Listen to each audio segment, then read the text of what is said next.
a claimed range of 300 kilometers, one of the safest sedans in the Indian market, and also one of the most affordable electric vehicles in the country right now. Well, these were just a few of too many highlights of the Tigor EV. Well, how good is the vehicle? Not only for those looking for local urban commute, but also for long distance highway journeys. Well, keep watching this video to find the answer out.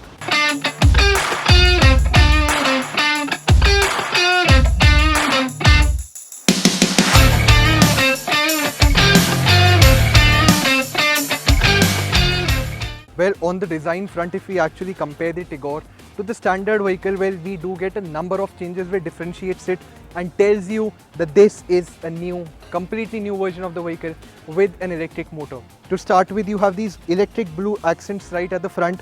You also have similar accents inside the vehicle. So I also have a completely new grille as well as a lower grille design right on the bumper. Apart from that, there will be only two shades of the Tigor EV. One is the steel blue, second happens to be a grey version of the vehicle. The headlamps, again, I have projector lamps for the low beam, proper halogen reflector lamps for the high beam, and in all, I think this remains one of the best and one of the most handsome looking compact sedans in the market right now. Well, coming to the sides, first thing that will definitely attract your attention has to be the wheels. Now the wheel size happens to be 175/16 R14s.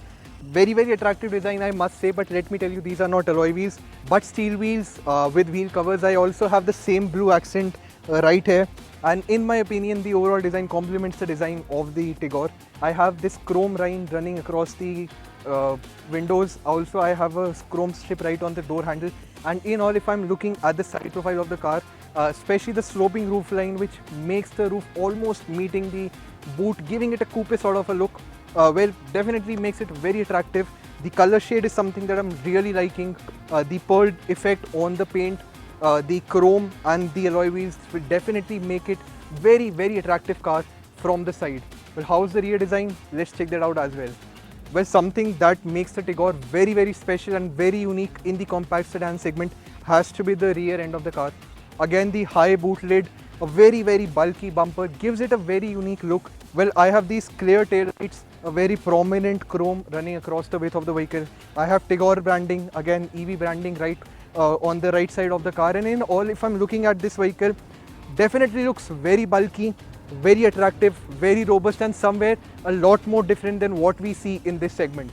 Being an EV, it was already a very special car, but when we compare the design of the vehicle, well, that definitely gives it an edge over the rivals. Again, talking about the boot space, something that is a bit of a worry for the buyers is the restricted boot space. Again, we do have the battery pack right where the spare wheel used to be in the normal vehicle, and because of that we had to place the spare wheel right in the boot, and that is taking a huge toll on the overall availability of space inside the boot. The overall cargo capacity with the spare wheel tire inside the boot remains restricted, hampered, and for those who will be wanting to use a lot of luggage, well, putting in two large bags will be extremely difficult with that spare tire inside the boot. Well, the cabin of the Tigor, just like before, is top notch when it comes to fit and finish levels, quality levels, and overall layout. Again, is very impressive. What makes me happy are these blue accents which go really well with the color combination of the car, and also reminds you that you are driving something which is special and something which is unique, that is an electric car. To start with, you have these blue accents on the AC vents. I also have the same blue accents on the instrument console. Let me tell you, the instrument console not only looks funky but is very attractive, and this is something which I really appreciate, and I think all the vehicles, all the car manufacturers should learn something from Tata when it comes to designing the instrument consoles. The steering wheel is very nice and very premium to hold. Again, leather wrap is definitely being missed here. The horn pad is usable. The horn too sounds decent. I have audio controls on my left. To control the instrument console, well, I do not have any buttons on the steering wheel, but I have to press buttons right on the instrument console's screen. Well, I have stocks here which are very premium. They boast good quality. Again, I have a small but responsive and nice sounding audio system by Harman. I have 4 speakers and set of 4 tweeters inside the vehicle. In all, if I talk about the overall layout of the dashboard, be it the steering wheel, be the quality levels, well, everything remains impressive, and the seat comfort too is very good when compared to most of the rivals. The seats, they are offering me good under thigh support, good lumbar support, the width too is nice, and the cushioning again makes it a good vehicle if you are someone who spends a lot of time on the front seats. Having said this, the glove box here, it gets a soft action, opening action. The size is decent. The AC controls too feel very tactile, easy to use. However, there is no screen on the AC control panel, but all the settings, all the figures are displayed on the instrument console itself. Having said that, visibility from the driver's seat is impressive.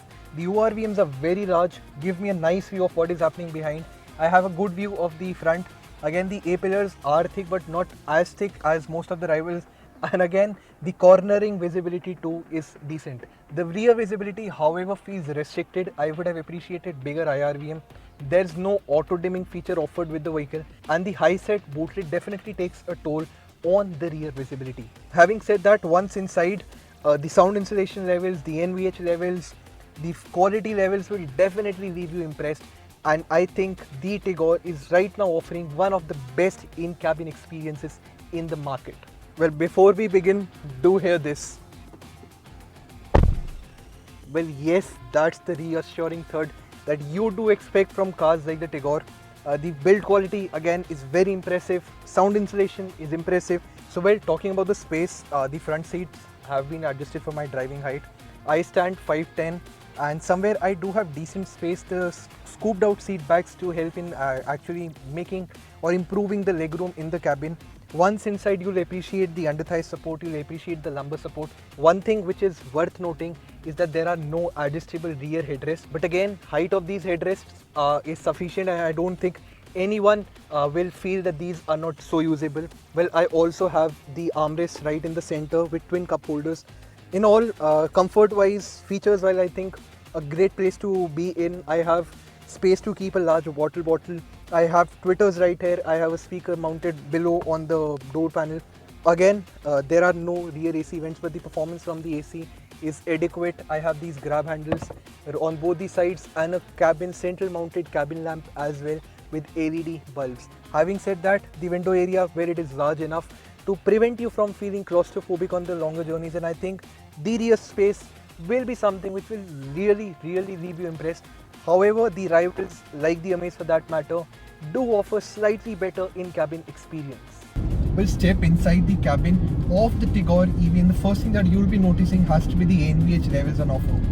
No matter what speeds you are doing, the car does manage to match the speeds, and overall the NVH levels inside the cabin, be it the vibrations, be it the overall sound, well, it is very impressive. Again, Tata Tigor is one of the best built sedans, and that does show up when you are traveling at higher speeds, as there is almost negligible road noise that filters inside the cabin. Apart from that, the throttle response, it remains very impressive. The car starts going as soon as you press that accelerator pedal, and in all, if I talk about the driving experience or the driving pleasure, well, it is superb. Well, needless to say, the throttle response, the acceleration, the engine characteristics, everything improves as soon as you move to the sports mode. Having said that, well, the steering, it is very responsive, very direct, and I think you will be definitely love pushing the vehicle hard into the corners. The suspension setup too may be on the stiffer side, but again absorbs almost all the bad roads, the potholes and everything else.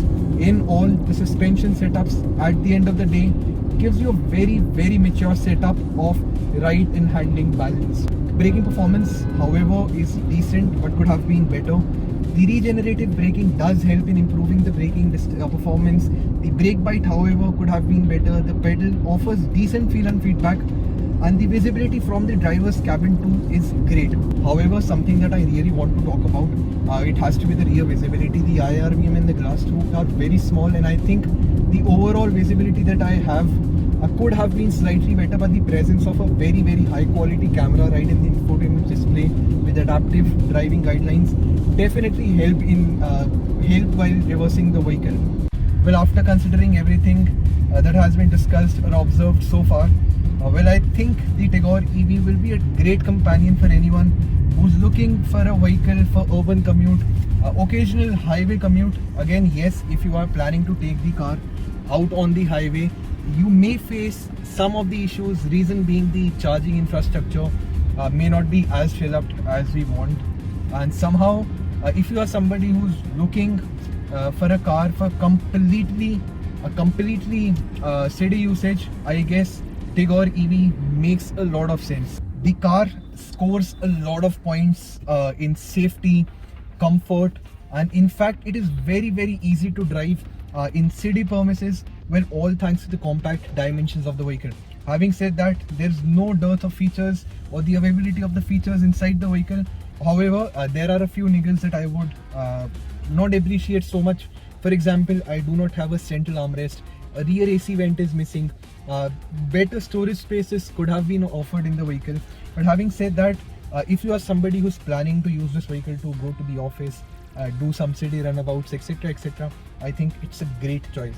However, again, the price may not be very affordable at the point, reason being most of the parts are being imported in the country.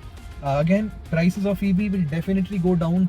As of now, they may not be so value for money, or I would say so affordable, but in the longer run, given the running costs, given the reliability, I think definitely makes a lot of sense, and it's a huge thumbs up from my end for the Tigor EV. But before you go, do not forget to hit that subscribe button, like the video, and do let us know what you feel about this vehicle in the comments box below. Till then, stay safe, stay healthy, see you soon.